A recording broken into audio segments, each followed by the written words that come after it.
और सत्य का ज्ञान प्राप्त करें। जो अंधकार में पहुंचते हैं वे इसलिए नहीं पहुंचते कि किसी ने उन्हें धकेला। वे वहां पहुंचते हैं क्योंकि उन्होंने बार बार उस हाथ को ठुकराया जो उन्हें उठाने के लिए बढ़ाया गया था।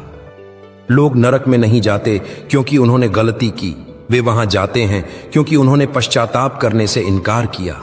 हर आत्मा गलती करती है, हर कोई गिरता है, पर जब तुम गिरते हो और कहते हो प्रभु मुझ पर दया कर, तब तुम्हें उठाने के लिए मैं वहीं हूं। पर जब कोई कहता है मुझे तेरी जरूरत नहीं, तब वह स्वयं उस प्रकाश से दूर चला जाता है जहां जीवन है।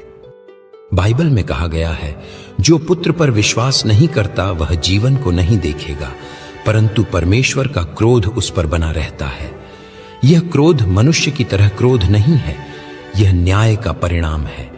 जब कोई आत्मा अपने सृजनहार से अलग हो जाती है तो वह उसी न्याय का अनुभव करती है जो पाप अपने आप लाता है।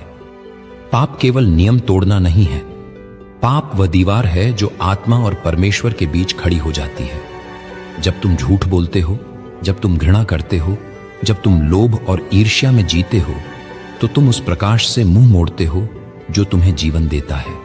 यदि तुम उस दिशा में लगातार चलते रहो तो एक दिन वह प्रकाश पीछे रह जाता है और वही दूरी नरक कहलाती है। मेरे बच्चों, सबसे बड़ा कारण जिसके कारण लोग उस स्थिति में पहुंचते हैं वह अस्वीकार है। वे सुसमाचार सुनते हैं पर कहते हैं अभी नहीं। वे जानते हैं कि सत्य क्या है पर कहते हैं मैं तैयार नहीं। वे प्रकाश देखते हैं पर आंखें बंद कर लेते हैं। यही अस्वीकार धीरे धीरे आत्मा को कठोर कर देता है।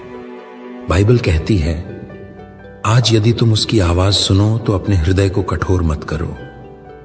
जब आत्मा बार बार मेरी आवाज सुनकर भी अनसुना करती है तो वह सुन्न हो जाती है, और जब वह सुन्न हो जाती है तो उसे अपने ही कदमों की दिशा का एहसास नहीं रहता। इसीलिए मैंने बार बार कहा, जागो, क्योंकि तुम नहीं जानते कि तुम्हारा प्रभु किस समय आएगा। मेरे बच्चों, कई लोग सोचते हैं कि सिर्फ धार्मिक होना पर्याप्त है।